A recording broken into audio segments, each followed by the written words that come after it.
사도 바울이 당시 교회에게 서신을 작성해서 보낼 때에는 안부만 묻기 위해서 쓴 적은 없습니다. 모든 편지는 그 나름대로 특별한 이유가 있었습니다. 이 빌립보서를 기쁨의 서신이라고 또 명하기 때문에 빌립보 교회에는 문제가 없었나 하는 생각을 하기 쉽습니다. 그러나 빌립보 교회에 바울이 굳이 편지를 써서 권면해야 할 그런 이유가 있었던 것이 확실합니다. 단지 편지 내용 속에 기쁨이라는 단어가 여러 번 반복되어져 있기 때문에 기쁨의 서신이라는 별명을 얻었을 뿐입니다.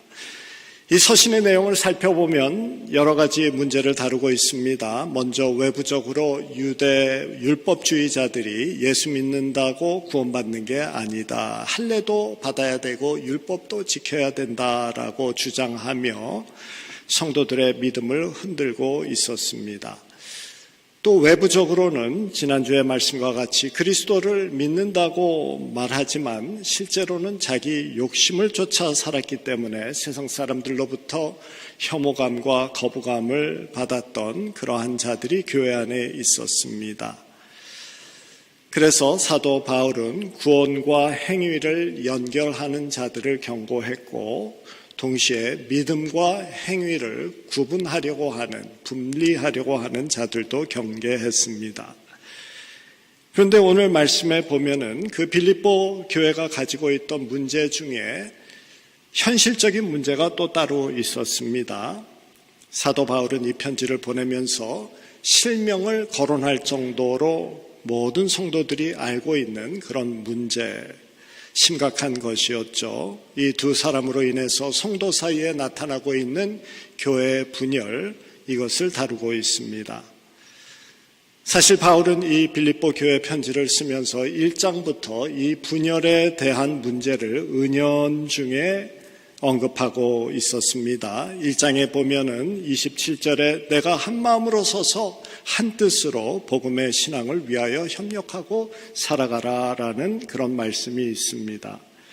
또 2장 3절에 보면은 아무 일이든지 다툼이나 허용으로 하지 말고 오직 겸손한 마음으로 각각 자기보다 남을 낮게 여기라 라고 하면서 교회 안에 다툼이 있음을 암시하고 있습니다. 또 지난주에 설교 말씀 또 3장으로 넘어오면은 14절에 표대를 향하여 함께 달려가라 라는 말씀을 합니다. 내가 기준이다, 네가 기준이다, 내가 옳다, 네가 옳다 뭐 이런 거 따지지 말고 오직 예수 그리스도를 기준으로 해서 너희들 함께 가라 라고 말씀합니다. 이렇게 하나됨에 대해서 여러 번 암시를 한 후에 오늘 말씀에 보면은 사도 바울은 문제를 하나 논하고 있습니다. 2절 말씀에 보면 내가 유오디아를 권하고 순두개를 권한다라고 말씀하시면서 주 안에서 같은 마음을 품으라. 주 안에서 이것은 주를 위하여 또는 주를 향하여라는 의미가 됩니다. 목적과 방향을 설정해 주고 있습니다. 여성 지도자들인 유오디아와 순두개가 실명으로 언급되어져 있는 이유는 그들 사이에 갈등이 생겼기 때문입니다. 한두 번의 갈등 후에 사라진 것이 아니라 저 멀리 있었던 그 바울에게까지도 들릴 정도로 오랜 시간 동안 이 문제가 지속되고 있었습니다. 그만큼 심각했던 것이죠. 사도 바울은 아마 기도를 하면서 잘 되기를 기다렸을 것입니다. 그런데 그 문제가 좀처럼 수그러질 기미가 보이지 않기에 급기야 편지를 보내게 된 것이겠죠. 아마도 두 사람의 이름을 직접 거명해 가면서 권면을 해야 되겠다라는 이 절박함을 느꼈던 것은 아마도 심각한 그런 문제였을 것인데 반면에 이유는 밝히지 않고 있습니다. 성도 모두가 너무나도 잘 알기 때문에 설명할 필요도 없었다라는 의미겠죠. 그리고 그 문제가 이유가 무엇이었던 간에 이제는 따질 상황을 넘어섰다라는 의미도 담겨져 있습니다. 이제는 두 사람의 개인의 감정의 골이 깊어졌기 때문이다 라는 경우일 것입니다. 이제는 두 사람이 마음을 풀지 않는 경우라면은 이유를 따질 필요도 없이 이거 해결될 기미가 보이지 않는다라는 의미가 됩니다.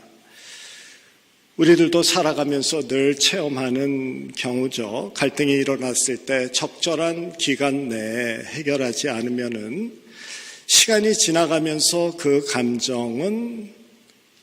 부정적인 감정은 마음의 화석처럼 굳어져 갑니다. 그리고 처음에는 안 보면 그만이지라는 이런 거부감이 나는 저런 사람 참 싫어라는 미움으로 발전하고, 그런 미움은 나중에 저 사람 참 나쁜 사람이야 라는 식으로 저주와 판단이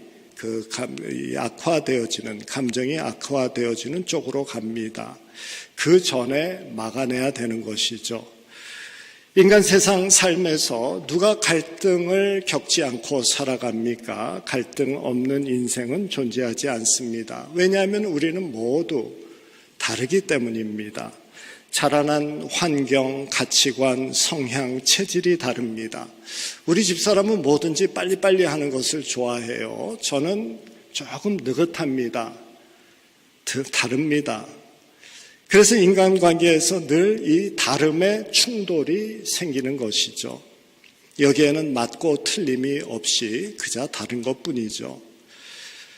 그리고 어려움이 생기면은 늘 누구나 다 자기 입장에서 생각하는 것이 인간입니다. 자기 중심적이기 때문에 나 이런 쪽으로 생각을 해봅니다. 그래서 이해관계의 충돌도 있습니다. 인간은 근본적으로 이기적이기 때문에 이렇게 생각의 차이가 생기는 것이죠. 그리고 자기가 살아왔던 비슷한 경험과 또한 가치관, 감정, 이런 것에 근거해서 상황을 분석하고 해석합니다. 주위에서 기침하는 소리가 만약에 들렸다라고 하면은 어떤 사람은 굉장히 심각하게 생각할 것입니다. 반면에 어떤 사람은 대수롭지 않게 생각을 합니다. 해석의 충돌입니다. 그리고 문제를 해결하기 위해서는 나름대로 방책을 제안할 것입니다. 그런데 해석에 따라서, 이해관계에 따라서, 또 다름에 따라서 내놓는 방책이 틀려집니다. 입장의 충돌이 되어집니다. 사람은 둘만 모여도 이처럼 충돌하는 요소들이 너무나도 많습니다. 다름, 이해관계, 해석, 입장 등등 갈등의 요소들이 복병처럼 자리하고 있는 것이 우리의 관계입니다. 그래서 인간은 늘 충돌하게 되어져 있고 충돌을 겪으면 충돌 속에서 갈등이 일어납니다. 이 갈등을 잘 해결해 나아가면서 살 때 인생은 평안하다라고 하고, 이것이 해결되지 않고 그러면은 인생이 힘들다라고 말하죠.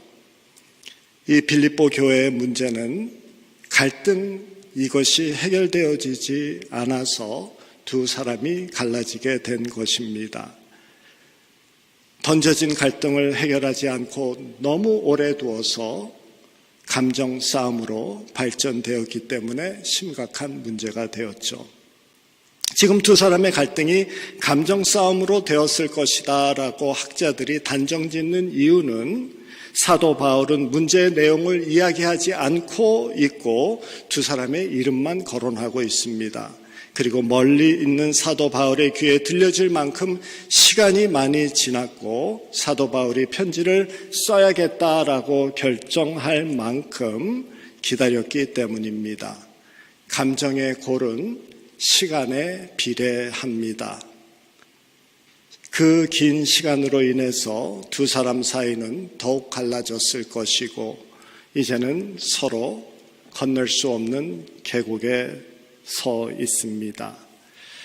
일반적으로 이런 감정의 골은 인간이 해결해낼 수 없습니다. 하나님 앞에서 자신을 돌아봐야만 되고 하나님이 원하시는 십자가 앞에 가야만 됩니다. 겸손한 자리로 가야만 됩니다. 여러분 우리 삶 속에서 과거에 상처받은 것 치유되지 아니하고 시간이 지나면서 깊어진 감정의 골로 인해서 아직도 어떤 사람을 보면은 피하고 싶고 아직도 마음에 거북함이 생기고 아픔이 다시 생기는 그런 경우 있지 않습니까? 그런 부정적인 감정이 가까운 사람과 생길수록 괴로움은 더 커지는 것 우리가 잘 압니다. 끌어안으려고 노력할수록 상처받은 기억만 더 또렷해지죠.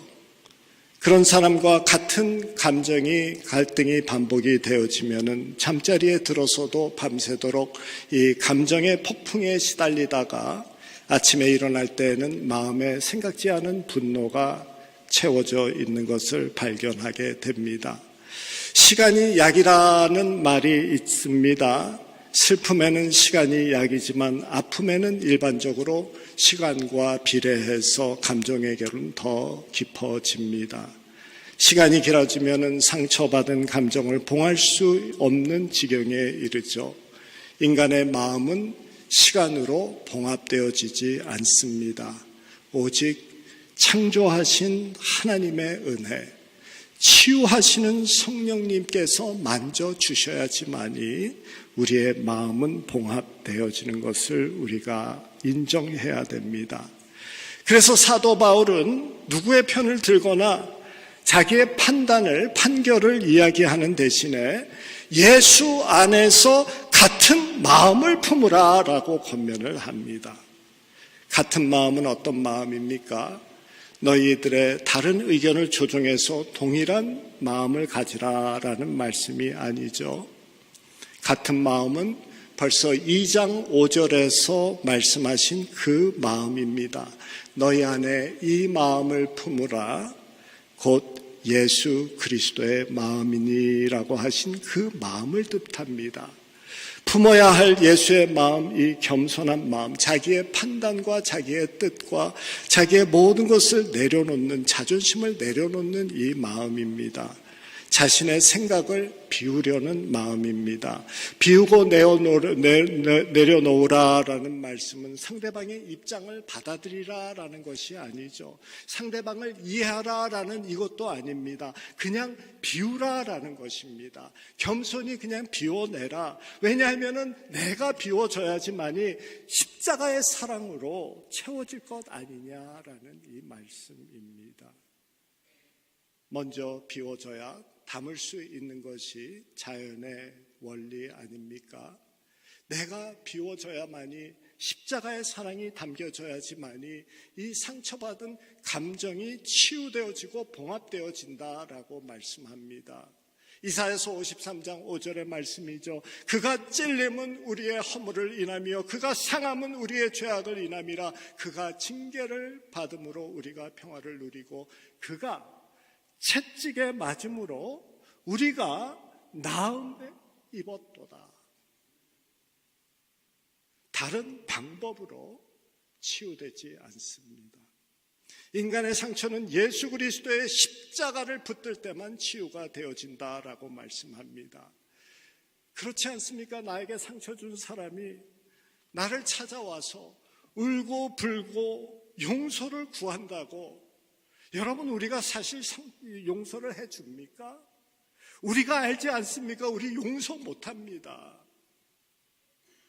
예수 그리스도의 치유의 은혜가 없으면 우리는 도저히 용서할 수 있는 존재가 아닙니다. 찔린 칼의 흉터는 시간이 흐르면 아물고 아픔이 사라지지만 찔린 마음의 상처는 시간이 흘러도 봉합되어지지 않습니다. 고름만 더 찹니다. 예수 그리스도의 십자가의 사랑만이 우리를 치유함을 믿으시기 바랍니다. 세상은 우리를 유혹해서 속삭이죠. 하나님이니 십자가의 봉합이니 그런 거 소용없어. 그저 행복하면은 돼 라고 하며 행복의 기준을 제시합니다. 행복으로 채워지면은 봉합되어지지 않은 상처도 잊어버릴 수 있고 내 마음에 만족함도 생겨라고 말합니다. 그러면서 세상이 제시하는 행복, 자랑거리, 스펙, 돈, 명성, 쾌락 등등을 제시하죠. 그러나 문제는 진정한 행복에는 가격표가 없다는 데 있습니다. 가격표가 붙여져 있으면은 그만한 가치를 내고 살 수 있습니다. 그런데 진정한 행복에는 가격표가 붙어 있지 않습니다.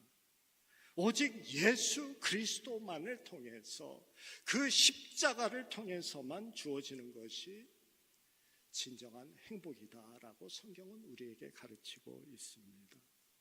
그래서 십자가를 표대로 삼고 함께 나아가라라고 사도 바울은 힘줘서 외치고 있는 것이죠. 세상을 기준으로 삼지 말고 십자가를 기준으로 삼자라고 말하면서 주 안에서 같은 마음을 품으라라고 말씀합니다.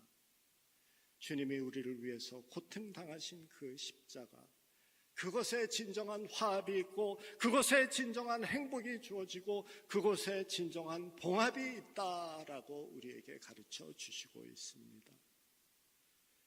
그래서 우리 믿는 자들은 나를 기준으로 삼거나 세상을 기준으로 삼으며 사람들 앞에 서지 않습니다.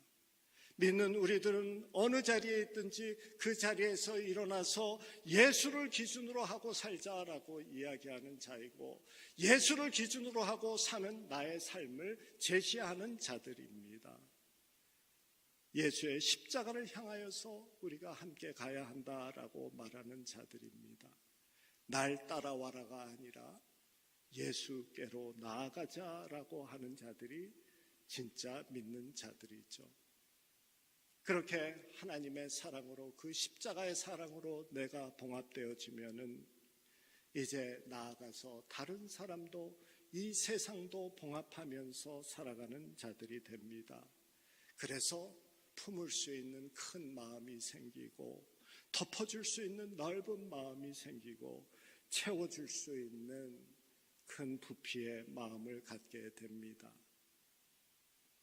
문현호 전도사님께서 지난 금요일 새벽에 룻기 설교를 하시는데 들추시는 하나님이 아니라 덮어 가리시는 하나님에 대한 말씀을 해 주셔서 저도 참 은혜를 받았습니다.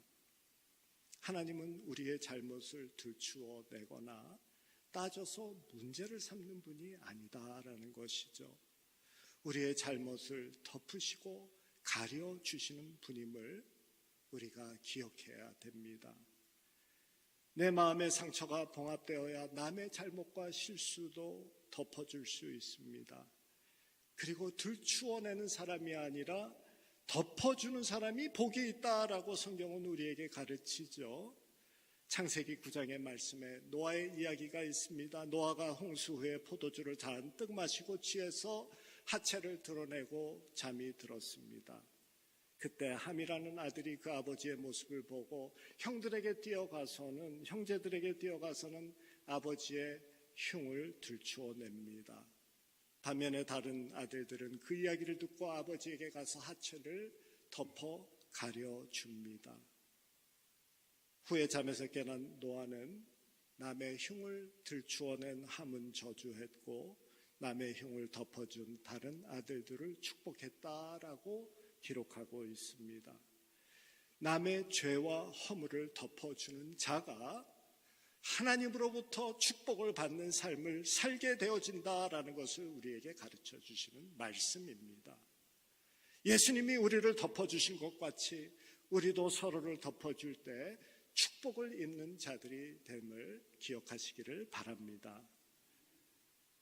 빌립보 교회 성도들에게 이 유오디아와 순두계 이 사람의 갈등에 대해서 이야기한 사도 바울은 이것이 사실임에도 불구하고 이 두 사람을 덮어주고 품어주고 세우라라고 지금 말씀합니다. 3절입니다. 또 참으로 나의 멍에를 같이한 너희에게 구하오니 복음에 나와 함께 힘쓰던 저 여인들을 도와라. 이 여인들은 감정의 골이 깊어져서 해결하지 못하는 상태에서 교회를 분란을 일으켰던 유오디아와 순두개가 되겠죠. 그렇게 분열을 가져온 자들인데, 골칫거리인데 도우고 세우라라고 말씀합니다. 그리고 계속 말합니다. 또한 글레멘도와 그 외 나의 동역자들을 도우라라고 말합니다. 그 이름들이 생명책에 있느니라라고 결론을 냅니다. 이 두 여인을 글레멘도와 그 외 동역자들과 동일시하고 있고요.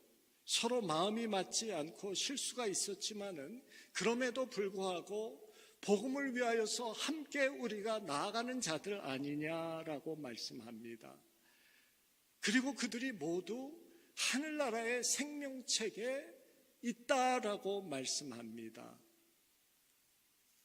한 가족이다라는 말씀이에요. 한국의 어떤 대통령이 내가 남이냐 이런 말을 했다고 하죠. 이 말씀이 바로 그런 의미입니다. 우리는 남이 아니다라는 겁니다. 하늘의 생명책에 함께 있는 가족이다. 그러니 받아들이고 그리고 함께 해라 라고 하십니다. 얼마나 아름다운 결말인지 모릅니다. 우리가 한 교회를 섬기며 인간의 모임이기 때문에 다름의 충돌, 입장의 충돌, 해석의 충돌 이런 것 당연히 생깁니다. 그러나 그런 것에 상관이 없이 우리는 하늘나라 생명책에 이름을 함께 하고 있는 가족이다라는 것을 기억해야 됩니다. 그래서 이 땅에 주어진 삶을 살 때 주 안에서 같은 마음을 품고 십자가를 표대로 삼고 끝까지 손을 붙잡고 나아가는 우리들이 되어지는 것입니다. 우리가 교회 안에서 생각 차이, 입장의 차이 이런 것 당연히 경험을 하죠. 그러나 성경은 우리들이 이렇게 함께 모여 있는 것은 정치, 사상, 배경, 인종 따져서 모인 우리들이 아니다라고 말씀합니다. 더 나아가서는 종이냐 자유인이냐 헬라인이냐 유대인이냐 남자냐 여자냐 이것 따져서 인간적인 조건을 따지고 우리가 모인 것이 아니라 하나님이 우리를 생명책에 다 같은 생명책에 이름을 적어 놓았기 때문에 한 가족 되어졌기 때문에 우리가 모였다라고 말씀하고 있습니다. 우리는 예수 때문에 함께 모인 자들입니다. 예수를 따라가는 자들입니다. 예수를 표대로 삼고 가는 자들임을 기억하시기 바랍니다. 오늘 말씀에 우리가 우리의 가정에서 우리의 공동체에서 우리가 기억해야 되는 말씀, 예수 그리스도의 사랑으로 우리의 상처를 봉합하고 한 가족 되어진 우리들 함께 표대를 향하여서 나가야 된다라는 것입니다. 인간이 모인 곳에 늘 갈등이 있습니다.